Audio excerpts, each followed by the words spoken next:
World Economic Outlook Update. Updated January 2021.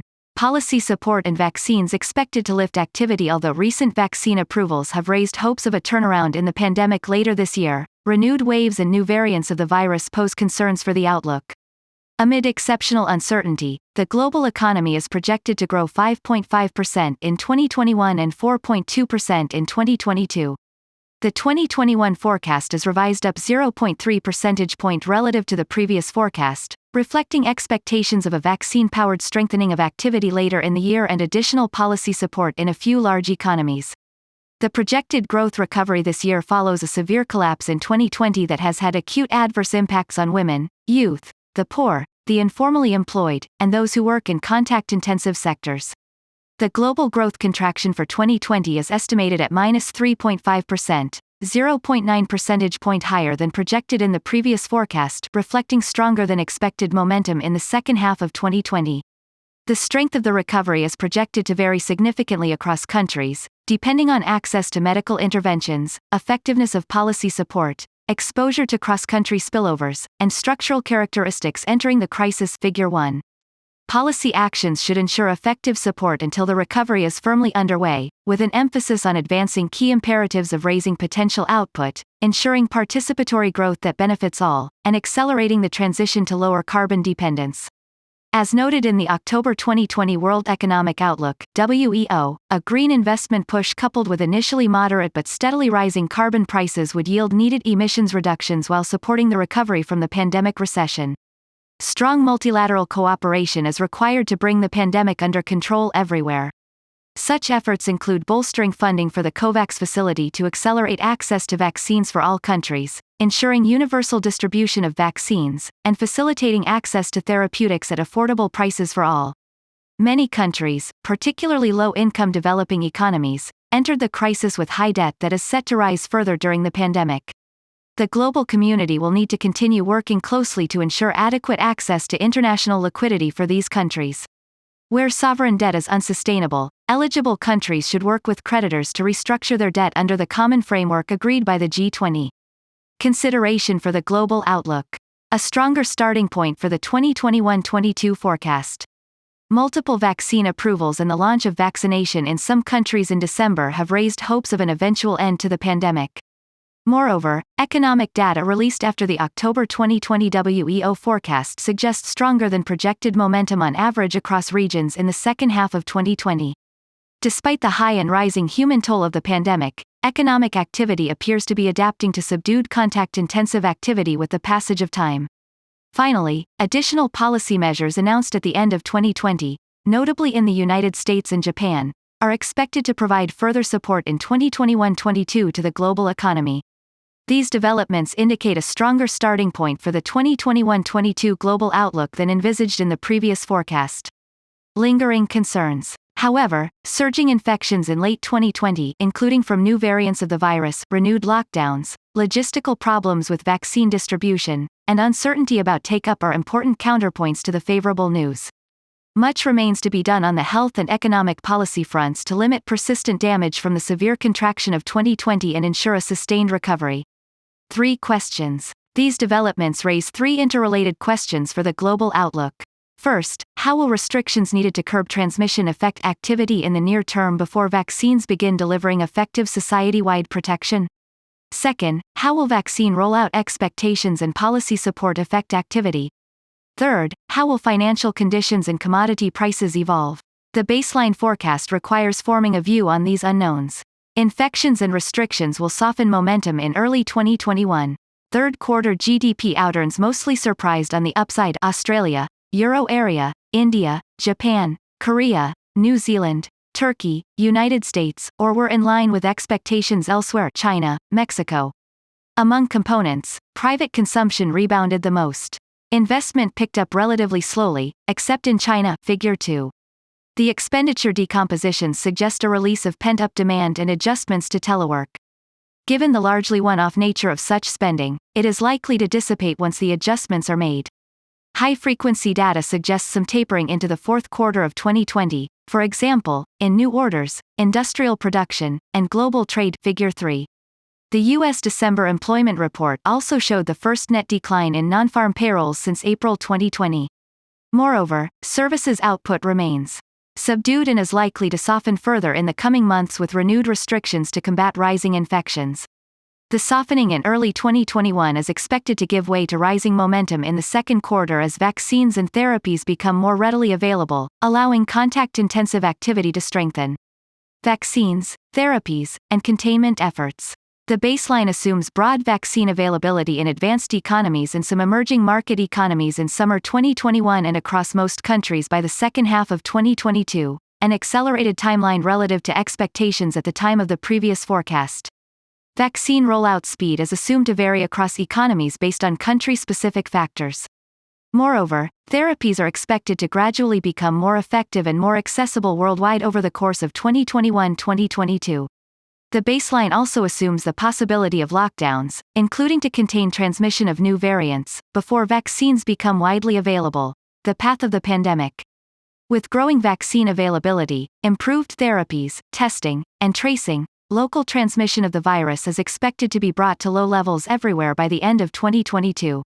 Some regions and countries will get to low local transmission sooner than others depending on country-specific circumstances.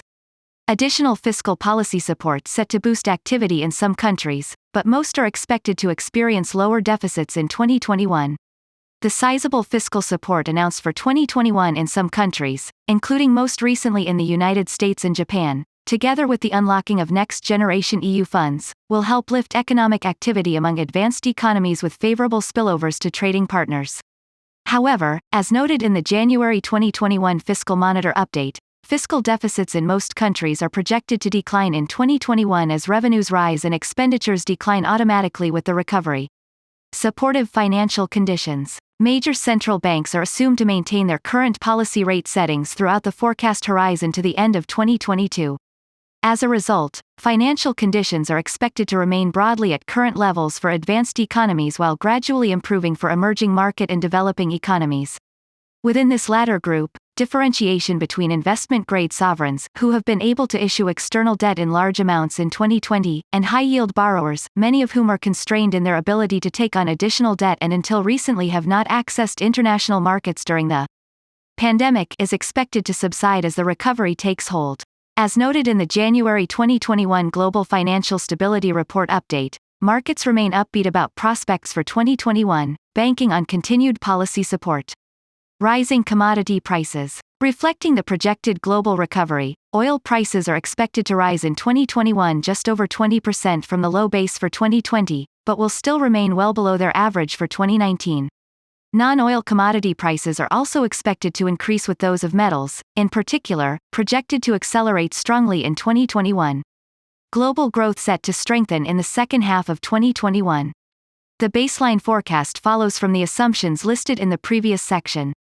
Global growth. After an estimated 3.5% contraction in 2020, the global economy is projected to grow 5.5% in 2021 and 4.2% in 2022. Table 1. The estimate for 2020 is 0.9 percentage point higher than projected in the October WEO forecast. This reflects the stronger than expected recovery on average across regions in the second half of the year. The 2021 growth forecast is revised up 0.3 percentage point, reflecting additional policy support in a few large economies and expectations of a vaccine-powered strengthening of activity later in the year, which outweigh the drag on near-term momentum due to rising infections. The upgrade is particularly large for the advanced economy group, reflecting additional fiscal support, mostly in the United States and Japan, together with expectations of earlier widespread vaccine availability compared to the emerging market and developing economy group. Global trade. Consistent with recovery in global activity, global trade volumes are forecast to grow about 8% in 2021, before moderating to 6% in 2022. Services trade is expected to recover more slowly than merchandise volumes, however, which is consistent with subdued cross-border tourism and business travel until transmission declines everywhere. Inflation. Even with the anticipated recovery in 2021-22, output gaps are not expected to close until after 2022. Consistent with persistent negative output gaps, inflation is expected to remain subdued during 2021-2022. In advanced economies, it is projected to remain generally below central bank targets at 1.5%. Among emerging market and developing economies, inflation is projected just over 4%, which is lower than the historical average of the group. An incomplete and uneven recovery. Global activity will remain well below the pre-COVID, January 2020 WEO projections through the forecast horizon, Figure 4.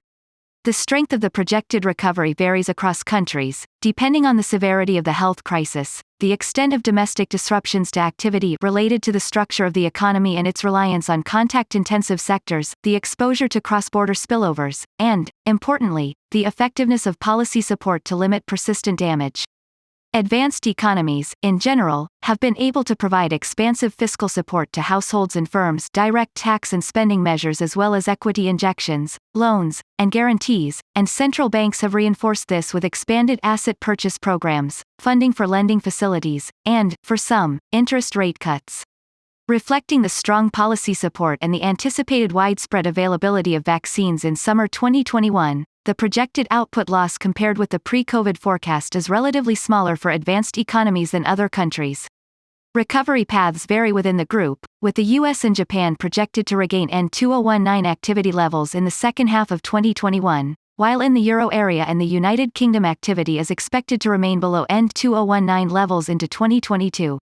The wide divergence reflects to an important extent differences across countries in behavioral and public health responses to infections, flexibility and adaptability of economic activity to low mobility, pre-existing trends, and structural rigidities entering the crisis. The 2021 forecast for the United States is revised up 2 percentage points relative to the October 2020 WEO projection, reflecting carryover from the strong momentum in the second half of 2020 and additional support from the December 2020 fiscal package. Similarly, the 0.8 percentage point upward revision to Japan's 2021 forecast is largely because of the additional boost from the fiscal measures introduced at the end of 2020. These upgrades are partially offset by downward revisions to the 2021 forecast for the Euro area, reflecting an observed softening of activity toward the end of 2020, which is anticipated to continue into early 2021 amid rising infections and renewed lockdowns. Emerging market and developing economies are also projected to trace diverging recovery paths.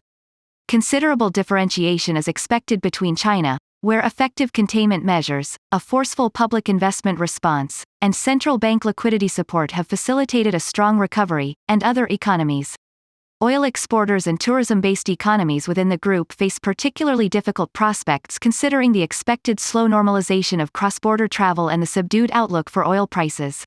As noted in the October 2020 WEO, the pandemic is expected to reverse the progress made in poverty reduction across the past 2 decades. Close to 90 million people are likely to fall below the extreme poverty threshold during 2020-2021. Across regions, vulnerabilities, economic structure, and pre-crisis growth trends, together with the severity of the pandemic and the size of the policy response to combat the fallout, shape recovery profiles. Notable revisions to the forecast include the one for India, 2.7 percentage points for 2021, reflecting carryover from a stronger-than-expected recovery in 2020 after lockdowns were eased. Scarring, persistent damage to supply potential. The projections continue to rely on economies adapting to social distancing until local transmission is brought to a low level. Although employment in some countries generally appears to have recovered more quickly from the trough of the recession than in previous downturns, large numbers of people are still unemployed and underemployed in many countries. In the United States, for example, there are 9 million fewer employed people than in February 2020. Moreover, as discussed in the October 2020 WEO, the burden of the crisis has fallen unevenly across groups: workers with less education, women, youth, those in contact-intensive sectors, and those informally employed have suffered disproportionate livelihood and income losses. Country-specific labor market circumstances vary, implying different degrees of scarring. Economies that rely heavily on contact-intensive industries, commodity exporters, and those where school closures have inflicted large setbacks to human capital accumulation are particularly exposed to persistent damages to supply potential. Risks to the outlook. Exceptional uncertainty surrounds the baseline projection. Although new restrictions following the surge in infections, particularly in Europe, suggest growth could be weaker than projected in early 2021, other factors pull the distribution of risks in the opposite direction. Beyond the pandemic, the December agreement on the terms of the United Kingdom's exit from the European Union has eliminated a key downside risk, that is, a no-deal Brexit. On the upside, further favorable news on vaccine manufacture, including on those under development in emerging market economies, distribution, and effectiveness of therapies could increase expectations of a faster end to the pandemic than assumed in the baseline, boosting confidence among firms and households. This would generate stronger consumption, investment, and employment recoveries, with firms hiring and expanding capacity in anticipation of rising demand. The resulting income gains would support higher and more front-loaded spending than projected. Global growth would be stronger than in the baseline. More fiscal policy support than assumed in the baseline, with favorable spillover effects for trading partners, would further lift global activity. On the downside, growth could turn out weaker than in the baseline if the virus surge, including from new variants, proves difficult to contain, infections and deaths mount rapidly before vaccines are widely available, and voluntary distancing or lockdowns prove stronger than anticipated. Slower than anticipated progress and medical interventions could dampen hopes of a relatively quick exit from the pandemic and weaken confidence. Specifically, vaccine rollout could suffer delays, widespread hesitancy could hamper vaccine take-up, vaccines could deliver shorter-lived immunity than anticipated, and advances on therapies could be limited. Intensifying social unrest, including due to higher inequality and unequal access to vaccines and therapies, could further complicate the recovery. Moreover, if policy support is withdrawn before the recovery takes firm root, bankruptcies of viable but illiquid firms could mount, leading to further employment and income losses. The ensuing tighter financial conditions could increase rollover risks for vulnerable borrowers, add to the already large number of economies in debt distress, January 2021 Fiscal Monitor Update, and increase insolvencies among corporates and households, January 2021 Global Financial Stability Report Update. Scenario analysis. Some of these aspects are explored in two alternative scenarios using the IMF's G20 model. Both scenarios are focused on the key uncertainties underlying the outlook, incidence of COVID infections and efficacy of vaccine rollout. The estimated impact of these alternative developments on activity is presented in Figure 5. In the upside scenario, the level of global output increases above baseline by roughly 0.75% in 2021, widening to almost 1% above baseline in 2022.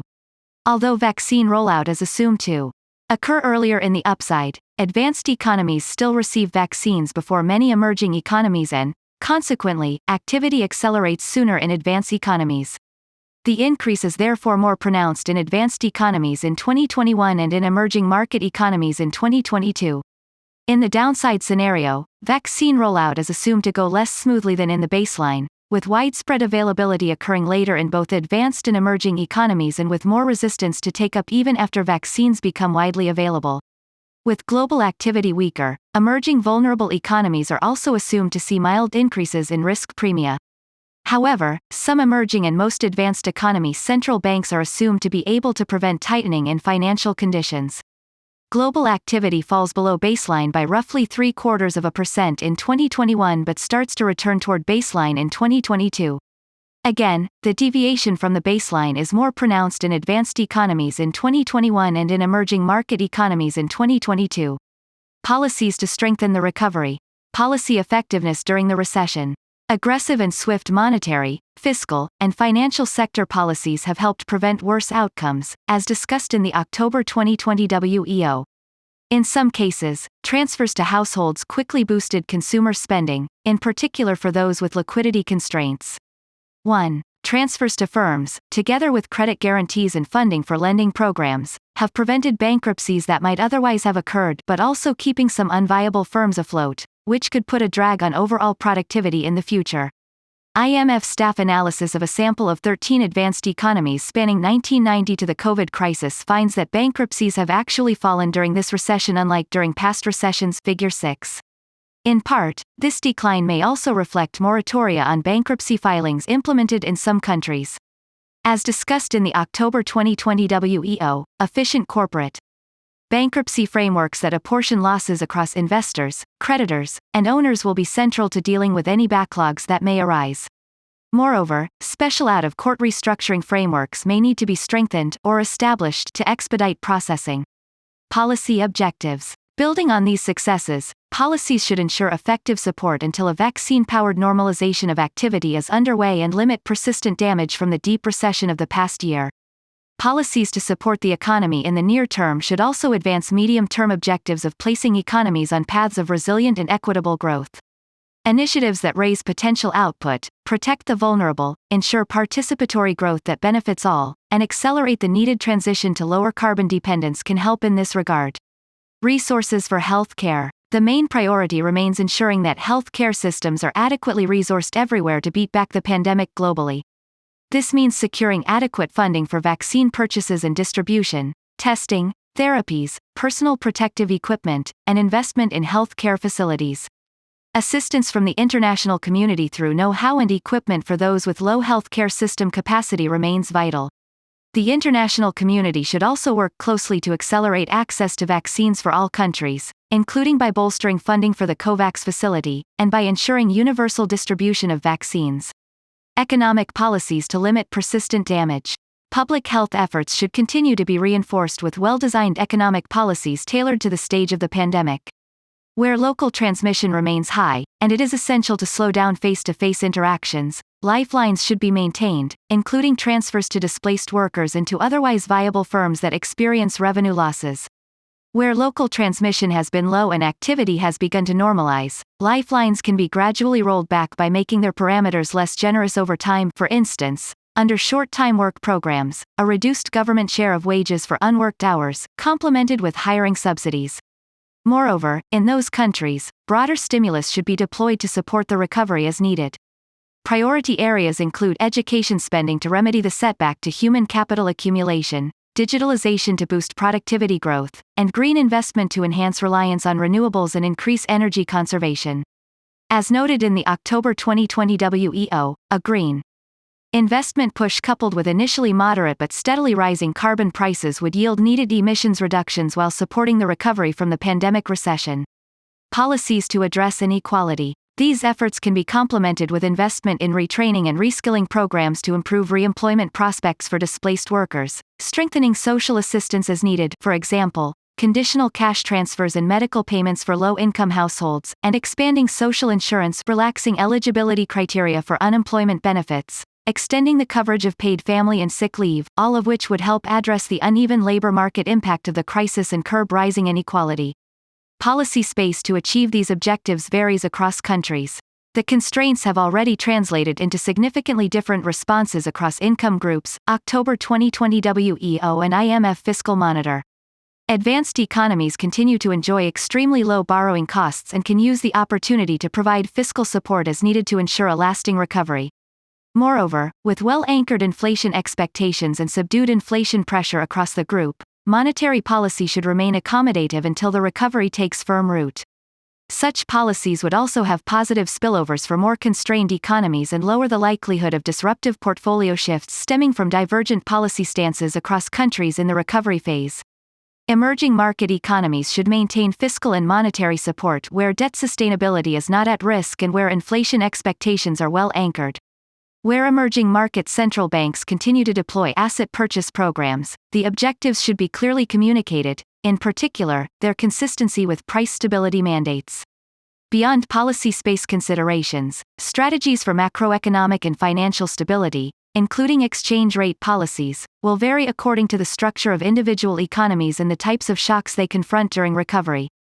In countries with deep financial markets and low balance sheet mismatches, exchange rate flexibility can effectively absorb shocks and limit resource misallocation. In countries with balance sheet vulnerabilities and market frictions, foreign exchange intervention and temporary capital flow management measures may, under some circumstances, be useful, including for enhancing the autonomy of monetary policy to respond to domestic inflation and output developments. See Adrian, Gopinath and Paisarbashiolu, 2020. These measures, however, should not substitute for needed macroeconomic adjustment. Low-income developing countries have far less policy space, and many entered this crisis with high debt that is set to rise even further during the pandemic. Support from the international community through grants, concessional loans, and debt relief will be essential to ensure that these countries are not overwhelmed by crisis costs and rising poverty. Debt restructuring may be unavoidable for some countries. While temporary liquidity relief can help mitigate the lack of policy space, for some countries it may not be enough in situations where sovereign debt is unsustainable. In such instances, eligible countries should work with creditors to restructure their debt under the new common framework agreed by the G20. More generally, improving the international debt architecture to support orderly debt restructuring would benefit not only these countries but the system as a whole. See Georgieva, Pazarbashiolu, and Weeks-Brown, 2020. Achieving a resilient, equitable post-pandemic economy. Addressing crisis legacies. As detailed in the October 2020 WEO, once the crisis fades, policymakers must prioritize efforts to address its likely enduring legacies, some of them an intensification of pre-existing trends, including slow productivity growth, rising inequality, higher absolute numbers of people in poverty, higher debt, and a setback in human capital accumulation. Synchronized responses to amplify policy effectiveness. A synchronized public investment push by the largest economies with fiscal space to do so can enhance effectiveness of individual actions and boost cross-border spillovers through trade linkages. Emphasizing green infrastructure and digitalization to raise productivity growth, synchronized spending would lift medium-term global output significantly more than if countries spent the same amount individually, as discussed in the November 2020 G20 surveillance note.